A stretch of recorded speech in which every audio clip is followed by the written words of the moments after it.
honorary life member, the 2021 CREA Chair, Cliff Stevenson. Cliff?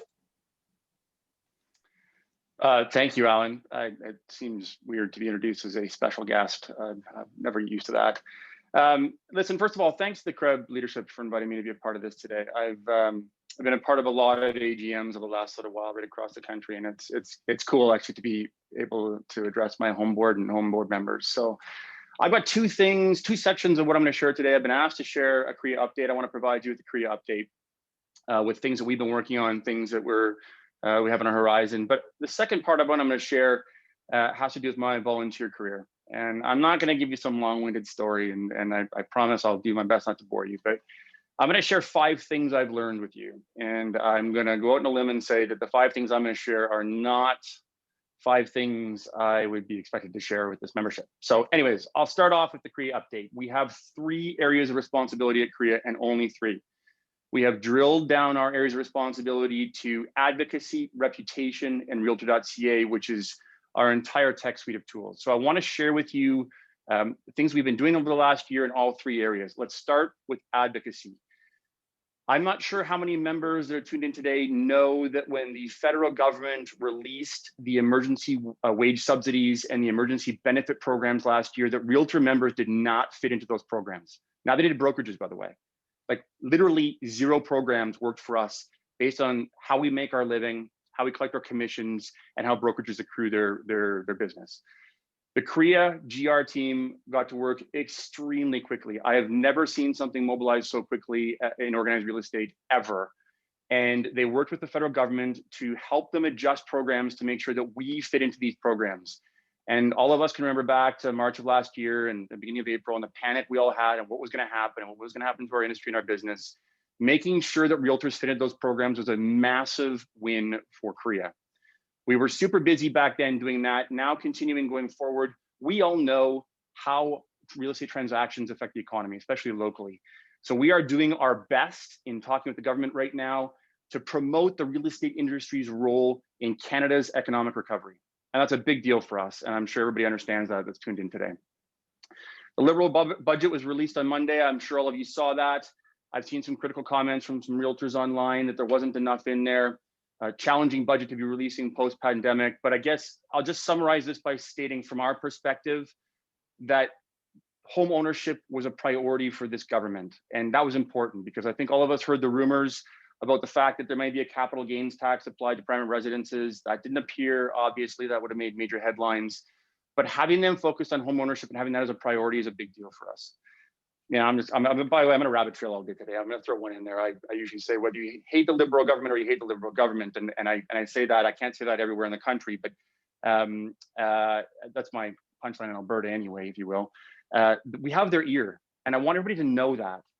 We have direct communication with the Liberal government, and it's been productive for all members right across the country, as far as I'm concerned. We're now focused on continuing to recommend policy solutions as we go forward, and that's a massive undertaking. Our Federal Affairs Committee is heavily involved with our GR team at CREA, and we're making strides, we're making headway. Reputation, our second bucket that I'm going to touch on. The Realtor Code last year in our AGM had some amendments passed to it. It gave us more teeth. And all of us have heard stories about egregious conduct from realtors across the country. I'm not going to tell you what to Google, but you can Google and you can read the stories from yourself. And we're all embarrassed when we see these stories when they say it's a realtor involved. There are now mechanisms at play here for us to take matters into our own hands. And there was the mechanism before. Boards and associations had certain powers, but now CREA also has some power in this as well. And I can tell you that having realtor members that commit egregious offenses, having them involved in our industry, we will weed these people out. I promise you we will.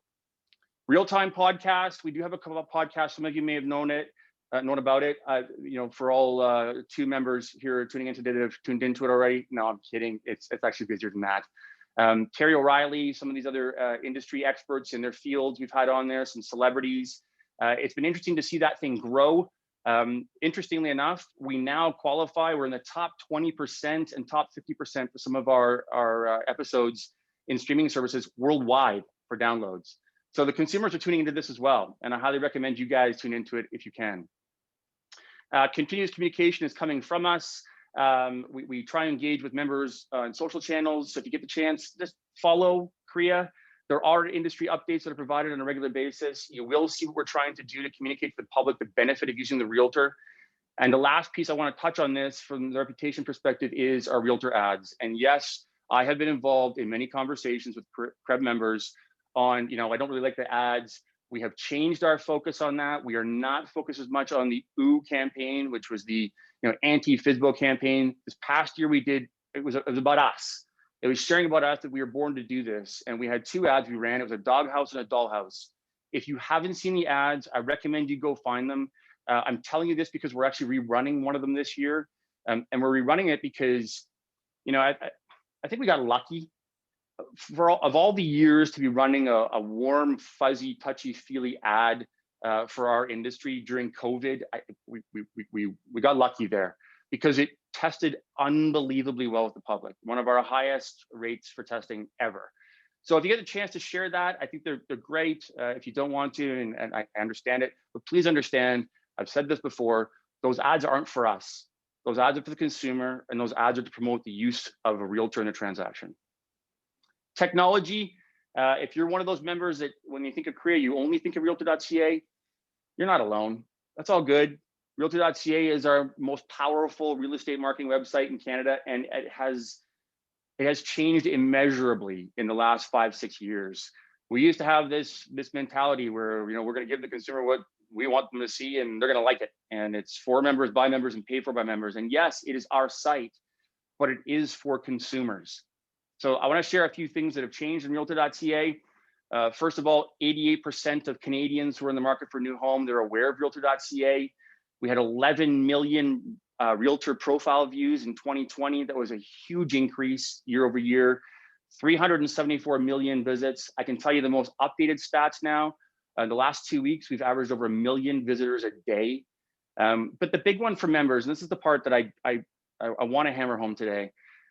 I was giving a talk in 2019. I was looking over my old notes. And in 2018, we were super proud to have doled out 2.7 million leads to realtor members across the country. In 2020, that jumped to 4 million. That's a tremendous number of leads for members. But interestingly, in the first 3 months of this year, we've doubled the number of leads year over year at the same time. So we're on pace to hand out a ridiculous number of leads to members across the country, and we should all be proud of that. A couple other updates I want to give you. There are 2 Realtor.ca apps in the App Store for those of you that are actually taking the time to look. Number one, the Realtor.ca for consumers. And I know lots of members that use it themselves when they're driving around. That has just been updated. It was our first major refresh in 5 years. It needed to be done. I think it was a positive change. But the other one is the black R. So if you're searching in the App Store and you're looking for the Realtor app, there's a listing stats app, the black R. That's our member only app. And you need a login and password to get in there. But that's business intelligence at your fingertips.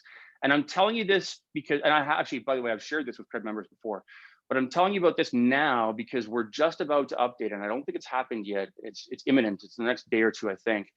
But they're updating it to allow us to share the listing stats with our clients. And we're all looking for reasons to talk to our clients every week and give them some kind of update on what's happening with their listing. The change we're making right now is you can schedule the ability to send them reports. So you could say like every Monday, this listing client is getting their listing stats sent to them, and it's automatic. I think that's a great change. And we're taking in lots of feedback from members across the country and other changes to make, and we will continue to do so. But that business intelligence app, that listing stats app, the Black R, I highly recommend you go download that and use that. This would be the part of the, I think I've actually even used this line before, so if I have, forgive me. This would be the part of the presentation where I would say, I should probably, if I was in person, I would have worn a Kevlar vest, and that's web forms. And guys, I've said this before, but for those of you who weren't a part of the last CREB meeting where I shared this, I just want to be very clear. That rollout of web forms did not go well. I'm probably not telling you anything you don't know. In fact, I've heard from some of you directly. It wasn't to our standard. It wasn't done well enough. And our CEO, Michael Bork, has referred to the fact that we've been on a bit of an apology tour in the last 6 to 8 months across the country. I'm here to continue that apology tour. We have learned a ton. We have made a ton of changes. The program is changing. Having realtor feedback groups across the country has been critical for getting better with this platform. But I want everybody to understand that the rollout that happened with web forms was not good. It wasn't good enough, and we own that. So just wanted you all to know and understand that that's our perspective, and we are working hard on it to make that a better tool for members. All right, that's the formal CREA part. I've had a lot of coffee this morning, by the way, so I apologize if I flew through that. And given that I'm a member here locally, if you ever have any questions with CREA stuff, feel free to reach out. I'd ask for some patience on response time. This is a busy year, but I'm happy to engage direct questions on what CREA is doing going forward. So allow me to shift directions here a little bit and allow me to share a bit about my volunteer career, because I was asked to share this with you. And I'm not going to bore you through some long-winded story and journey, and I've only got an hour and 15 minutes in the program to share with you. So I have to condense Kate. I can see Kate in the back here. She's laughing. Thanks, Kate. But I want to share 5 important things I've learned in my volunteer career. And these are in no particular order. And like I said, I'm not sure anybody would think that I would share these, but I'm going to share these. First, the power of one. One person can make a difference. Yeah, we're in groups and we're sitting on boards and committees and we're making decisions as a group, but I've heard enough arguments, and I'm talking like arguments, impassioned pleas, subject matter experts that have changed the minds of large groups, and I've seen enough of them to know that one person can make a difference. And I'll share a quick story about my early volunteer career at CREB. I wasn't going to mention who it was. I was going to keep this agnostic. But anyways, it was with CREB. All right, we were at a strat planning session, and we were going through what our priorities should be. And I remember making a plea or a point. I say it's a plea. It was probably just me making a random point about what one of our technological focuses should be. And we'd already made a decision at that point in time, and I implored my fellow directors to make a different decision. And one by one, hands went up after the sharing of my ideas, and we changed our minds. We pivoted, and I'll never forget that for as long as I volunteer in this industry. I'll never forget the ability for one person to influence change amongst their peers and amongst a group. So the power of one is the first thing I've learned in my volunteer career. The second thing I've learned, common issues. As members, we've got the same issues across the country. Like we really do. I've had this perspective. Up markets, down markets, challenges with regulators, data sharing challenges, amalgamation challenges, rule changes. I mean, goodness knows, we know about those. There are common issues across the country for members, regardless of what board they belong to. And yeah, some of them have had more challenging issues. And for those of you that followed the story in BC over the last couple of years closely, you'll know that they've had significant challenges, and the regulators become involved. And there's all kinds of challenges that are new that they face now. But heck, we've had our own challenges from a regulator perspective. There's been changes there, tremendous changes.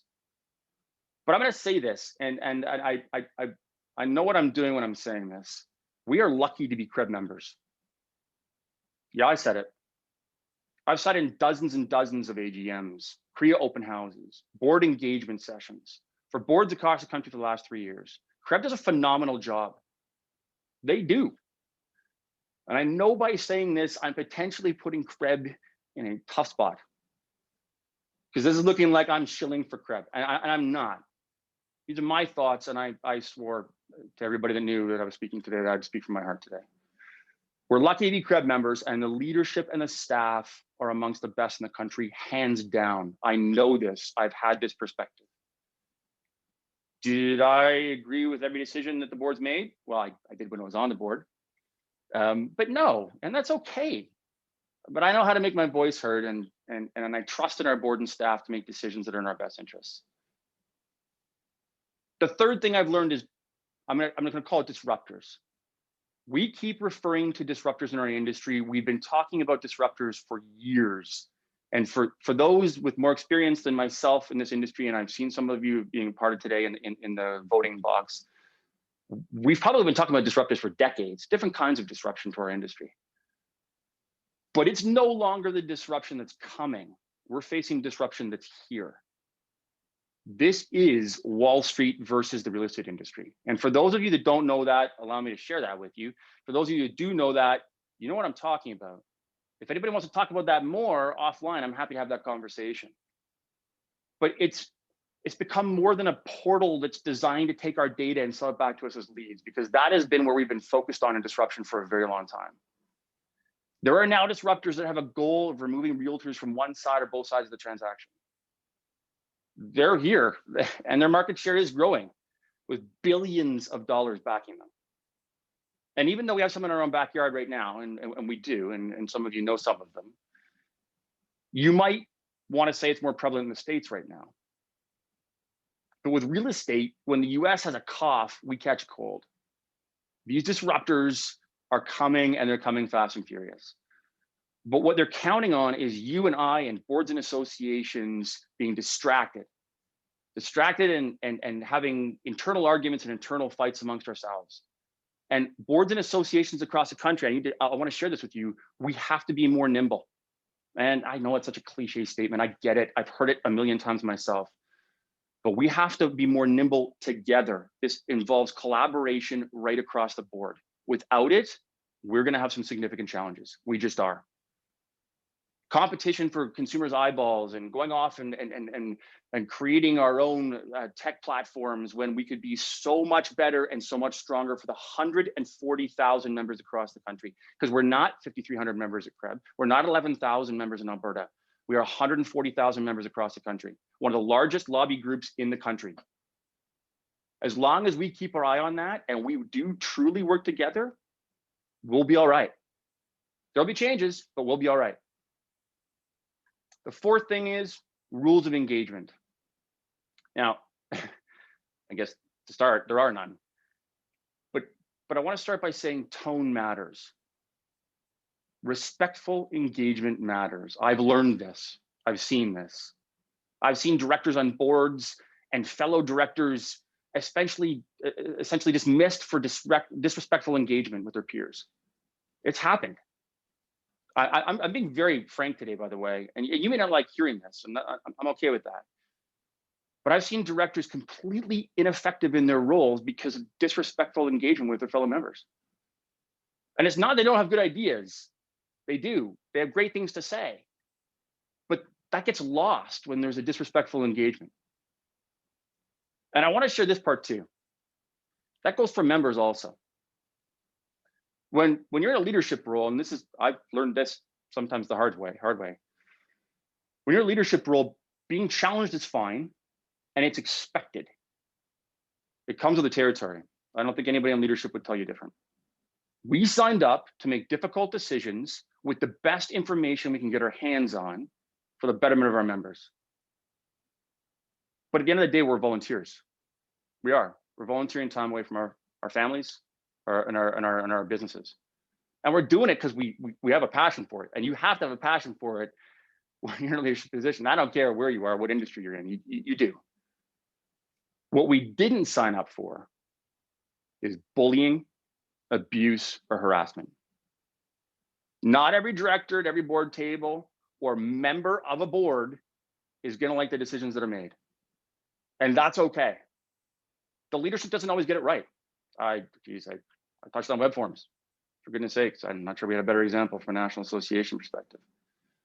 But there's a line that can be crossed and it shouldn't be. So I would encourage all of you, when you're engaging with the leadership, just keep it respectful. That's all right. You don't have to agree. You can question everything. You can challenge them to the ends of the earth. That's all good. But I implore you, for everything I've seen across the country with boards and associations, please keep it respectful. And the fifth thing I've learned, and this is sort of my positive piece, the opportunities we have as an industry. We have tremendous opportunities. I want that to be shouted from the rooftops and understood. It's easy to focus on the gloom and doom and the disruptors and the challenges and this is happening, the regulator and the whole bit, but we have amazing opportunities as an industry. And from an organized real estate perspective, our opportunities lie with two main focuses. And I want to talk about two main focuses here. One, ensuring that we're focused on the profitability and financial success of members in everything we do. And that's not lip service. So let me repeat that. Ensuring that we're focused on the profitability and financial success of members in everything we do. Every decision should need to pass this litmus test to be implemented. And members should know that. Like, we should be sharing that with our members. Does this decision contribute to enhancing the profitability and success of our members? Period. If it can't satisfy that, then it shouldn't be a priority. And by the way, CREB leadership, that question may sound very familiar to you.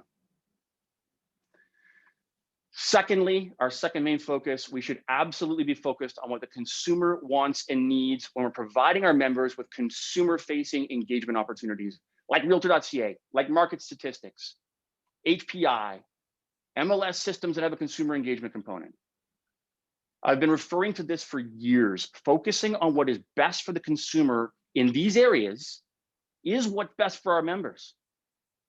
I can remember arguments I had at the CREB board table where we were talking about, we're a member-centric organization, we should be consumer sensitive. I agree. Our member dues fuel our organizations. We are here to serve the membership. But I would also agree that focusing on what the consumer wants on these end-use pieces is critically important. Fitting consumers into the box that we create for engagement is not going to work without first finding out what the consumers want. It's not, and I'll argue that till I'm blue in the face, because that's what the disruptors are doing. I don't have all the answers. I'll be the first one to admit that. Many of you that know me know I don't have all the answers. You probably make fun of me for even saying that. But I've been volunteering for the last 10 years on behalf of all members. And that's to help find the answers and to help steer the direction of our industry. Right now, I get to work with an awesome board of directors and industry leaders from right across the country. And when I'm done in 2 years, because I have 2 years left in my time at CREA, yeah, I'll be frank with my fellow members here. I'll feel like I've done my part. And it'll be somebody else's turn to step up. And they will, because here's what's pretty cool about the real estate industry. I've learned in this journey that the real estate industry has some exceptional leaders. We do, coast to coast to coast. We have some amazing leaders in this industry. Thought leaders, like just phenomenal suggestions and ideas coming out from within our industry. One of the coolest parts about my volunteer career has been getting a chance to work closely with some of these exceptional leaders, and I've learned from so many of them. I'm very thankful for this opportunity and the trust that so many have shown in me throughout the years that I've volunteered. And it's not lost on me and how this is a somewhat unique opportunity to serve members. I'm thankful for all of it. I usually wrap up my talks that I give at these AGMs by thanking those that have volunteered in the past and before me, and those that are currently volunteering. So let me say that, please. Thank you for stepping up. And I encourage each one of you to step up in some way to represent our industry. CIBS, our charitable foundation, the board, a committee, a task force, anything. Because one person can make a difference. Thank you for having me. Thank you for your time. And I wish all of you a productive, successful, and safe rest of the year.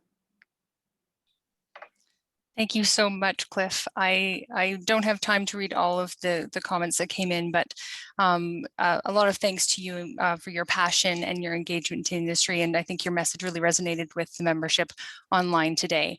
I do have a couple of questions that did come in. We are tight for time today, so I'm going to ask you the 2 questions that have come in so far, and then we will leave it open for questions to come in, but we may not have time to get to them today, but we will pass those on along to Cliff after and hopefully get some answers for our membership if we're not able to answer them on the live stream for you today. So the first question that I have here for you, Cliff, is from Rick Brash. He's asking about where's the advocacy for the recent news about increasing the national stress test? Yeah, great question, Rick, and thanks for the question. So I don't know how many people know that we actually, we had a massive win with the stress test last February. The federal government came out and said that they were going to make changes to the stress test. It was going to be more dynamic, and that was designed to have a regionalization element to it. Then COVID hit, and they came out and publicly stated they were putting that all into reverse. They were pausing any changes to the stress test, and that wasn't happening. But please understand, Rick, that is absolutely on the top of our list and something we're still advocating for. The challenge and what members need to know is when you're going to a federal government with the deficit that they have currently right now, who are primarily focused on getting this country through a global pandemic, going and making it easier and easier, and by the way, and super hot markets, making it easier and easier for people to buy homes, it's a challenging message. And what we need to understand from an advocacy perspective, and CREA does a great job with this too, it's a long game on some of this stuff, it's that your message can be lost. If you're advocating for something that is absolutely not a priority for the Liberal government for very obvious reasons here, we can get dismissed. So we gotta be very, very careful there. But Rick, just to be clear, that is absolutely on the table for CREA, and it's something that we worked really hard on to get the government to agree to those changes last spring. They just never came into effect. Excellent. Thank you, Cliff. Perrin Kelly asks, where can we see these ads? Can we share them on our social media? So where can members go to find these ads so that they can be sharing them on their social media as well? Well, first of all, I love the question, softball question. I appreciate that. Checks in the mail. Yeah, so they're on CREA.ca. There is a way to find them. I don't have the link now, but they're also on YouTube as well. Social media channels have them as well. And when we start rerunning the one that we're rerunning this spring, the dollhouse ad, you won't be able to miss it on CREA channels for sure. I feel like a little ill prepared in this case, because I'd love to post a link of exactly where to find them. I don't know, maybe if this ever gets republished on CREB Chat or something, maybe I can post it there, but they're definitely online. You can definitely find them. So I apologize for not having that link readily available. Oh, excellent. Thank you. Thank you so much, Cliff. I think we've got time here just for one more question. And it is from Jason Bamlett. Is the Realtor Code a guideline for member interpretation or rules of conduct that CREA enforces? Yeah, sorry, I got completely distracted. Can you answer that question? Is the Realtor Code a guideline for member interpretation or rules that conduct that CREA enforces? Yeah, great question, Jason. So boards and associations are tasked with enforcing the Realtor Code. We have counsel at CREA that will talk about the interpretation of the Realtor Code, but very few Realtor Code enforcement issues actually come to us. Local boards and associations handle the administration of that, whether it's hearing panels, investigations, the whole bit, and helping to define whether or not there's been a breach of the Realtor Code. So we don't actually see that a lot. I think the changes to the Realtor Code last spring, the reason I was so excited about those is because and let me share this for 1 second, just humor me for a second. So we have this egregious conduct piece, and that's really where CREA wanted to say, okay, if it's not being enforced at the local level and it's not being taken seriously, then we'll do it. But it was the ability for us to basically remove any member from calling themselves a realtor or any CREA products or services, and that includes Realtor.ca. So from our perspective, you wouldn't be able to advertise a listing on Realtor.ca, and I would argue that's probably a challenging conversation for a seller when you sit down in front of them and say, I can't put your home up there. But that was the ability for us to at least have that like upper level mechanism that in case it went through the system and didn't get dealt with properly from egregious behavior, we could do something. But we haven't seen anything yet. That change was made last spring. Nothing's rolled up to us as a board. But the questions on the enforcement of the Realtor Code should be directed definitely to the Provincial Association, Area of Administrative Justice, enforced by CREB, as those are the ones that really handle the assessment of that. Excellent. Thank you so much, Cliff. And thank you to everyone who engaged online. Many thanks to you, Cliff, many accolades for being here today and presenting to our members. So on behalf of CREB and the board, I'd like to thank you for your time today. Thank you very much for having me. And I'm going to pass it now back over to Alan. Yeah, indeed. I echo that for sure, Cliff. Thanks for joining us. And we're always happy to have you provide us the latest and greatest updates from CREA.